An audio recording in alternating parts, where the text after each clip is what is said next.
मैंने अपने एक वीडियो में बोला था कि जो इंसान जितना ज़्यादा भावुक होता है उतना ही ज़्यादा आध्यात्मिक स्तर पर वो सफलताएं प्राप्त करता है। और भावुक मतलब जो भावनाओं के तल पर ज़्यादा रहता है, किसी दूसरे की भावनाएं भी उसे बहुत आसानी से समझ में आ जाती हैं। मतलब वो किसी दूसरे की फीलिंग को भी बहुत आसानी से समझ लेता है, क्योंकि खुद वो एक भावुक इंसान है। तो किसी भी दूसरे की भावनाओं को या फिर फीलिंग्स को भी वो समझ लेता है या फिर पकड़ लेता है। और क्या आप जानते हैं, आपको खुद के अलावा किसी दूसरे की भावनाएं समझ में नहीं आती हैं या फिर आप उन्हें महसूस नहीं कर पाते हैं, जस्ट बिकॉज ऑफ मैं और मेरा। और ये मैं और मेरा सिर्फ इतने तक ही सीमित नहीं है। जब आप अंतरिम यात्राएं करते हैं या फिर अंतर ध्यान करते हैं, तो वहां भी आपको जो भी दृश्य दिखाई पड़ते हैं या फिर कोई सिद्धियां अगर आपको दिखाई पड़ती हैं, तो वहां भी आप उनसे सामंजस्य नहीं बिठा पाते हैं या फिर कनेक्शन नहीं बना पाते हैं, जस्ट बिकॉज ऑफ मैं और मेरा। क्योंकि आपको सिर्फ अपनी भावनाएं ही समझ में आती हैं, किसी दूसरे की भावनाएं आपको नहीं समझ में आती हैं या फिर वो आपको महसूस नहीं होती हैं।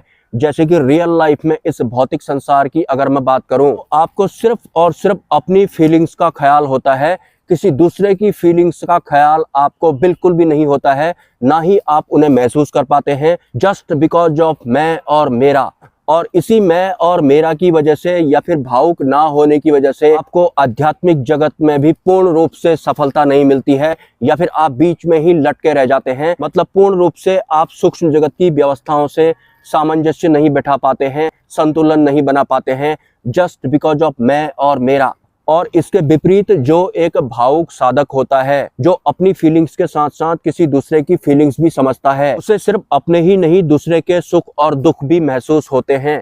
तो ऐसे इंसान या फिर साधक के ऊपर देव सत्ताओं की कृपा बहुत जल्दी हो जाती है, और तो और परब्रह्म की कृपा भी उनके ऊपर बहुत जल्द हो जाती है, क्योंकि उनका मैं और मेरा एक आम इंसान के कंपैरिजन में थोड़ा हटके होता है। या फिर भावुक होने की वजह से उन्हें किसी की भी फीलिंग्स या फिर भावनाएं समझ में आने लगती है, महसूस होने लगती हैं। सिद्धि मार्ग हो भले ही मुक्ति मार्ग हो, एक साधक को समर्पण भाव के साथ साधना में बने रहना होता है। समर्पण भाव का मतलब है कि जिस सिद्धि को या शक्ति को मैं सिद्ध करने के लिए साधनाएं कर रहा हूँ, मुझ में और उस सिद्धि में कोई फर्क नहीं है। मतलब वो और मैं एक ही हैं। लेकिन मैं और मेरा की चपेट में जो साधक आया हुआ होता है, वो ऐसा नहीं कर पाता है, क्योंकि सिद्धि को और खुद को वो एक मान ही नहीं पाता है। और जब तक वो ऐसा नहीं मानेगा, तब तक सिद्धि पूर्ण रूप से उसे प्राप्त होती भी नहीं है। और ये एक वास्तविक सत्य भी है। हालांकि आज मेरी आवाज खराब आ रही होगी, तबीयत खराब होने की वजह से मैं ठीक तरह से बोल नहीं पा रहा हूं, लेकिन फिर भी आप एडजस्ट कर लेना। तो अगर आप आध्यात्मिक जगत में सफलताएं प्राप्त करना चाहते हैं, बीच में ही लटके रहने वाले साधक नहीं बनना चाहते हैं, तो आज से ही आपको दूसरे की फीलिंग को समझना शुरू कर देना चाहिए। मतलब इसकी आपको प्रैक्टिस करनी होगी।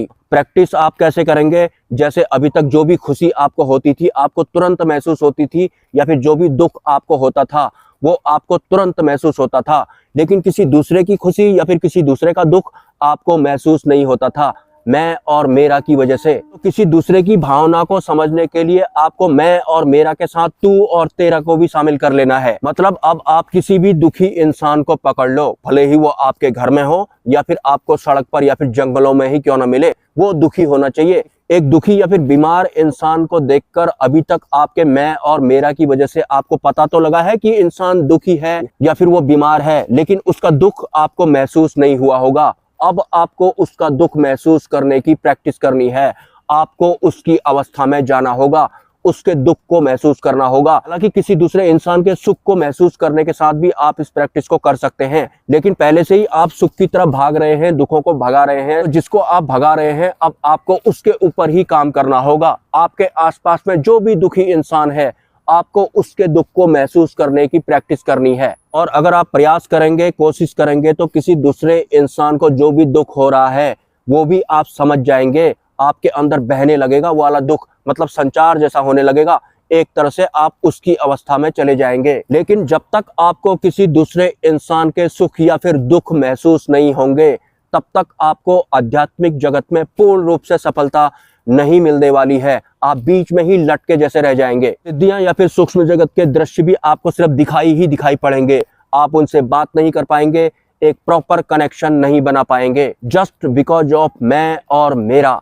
अभी के अभी इस लाइव वीडियो में भी आप आत्म मंथन कर सकते हैं कि आपको खुद का या फिर अपने परिवार का दुख और सुख तो समझ में आया होगा, आपने महसूस भी किया होगा, आपने जिया भी होगा, लेकिन आपके परिवार के बाहर के जो भी होंगे उनका दुख या फिर उनका सुख आपको बिल्कुल भी महसूस नहीं हुआ होगा। और तो और उनके सुख को देखकर आपको चिढ़ जरूर लगी होगी, हो सकता है उनके दुख को देखकर आपको मजा भी जरूर आया होगा।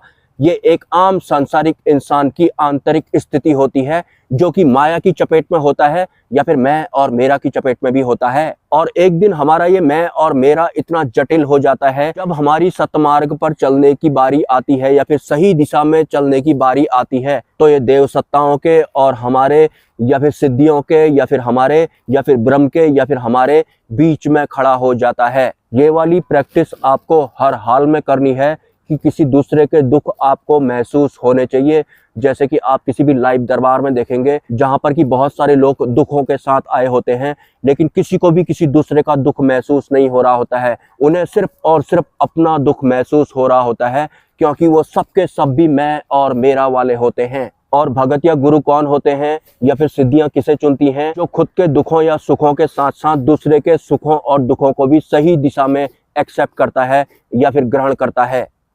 और हाँ, ये मैं और मेरा की चपेट में आए हुए लोगों के लिए मैं एक सटीक एग्जाम्पल देना चाहूँगा, जो कि आपको घर घर में सुनने को मिलेगा। तो जो भी लोग विवाह तंत्र की चपेट में आ जाते हैं, उसके 3 महीने बाद या फिर 6 महीने बाद अगर कोई भी उन्हें कुछ बोलता है, फिर अपनी कोई परेशानियां बताता है, वो कोई फैमिली मेंबर भी हो सकता है, तो वो सिर्फ एक ही डायलॉग मारते हैं, हमको क्या मतलब, हम क्या जाने।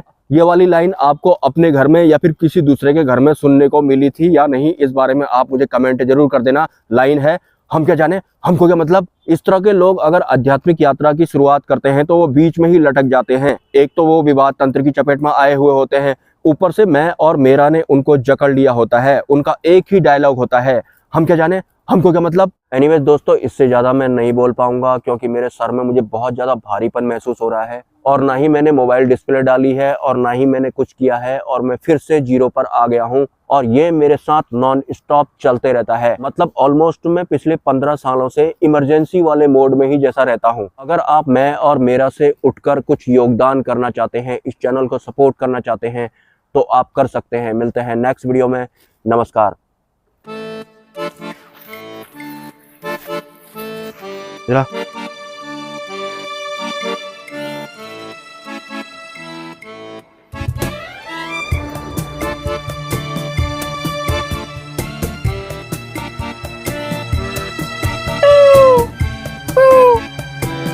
Oh.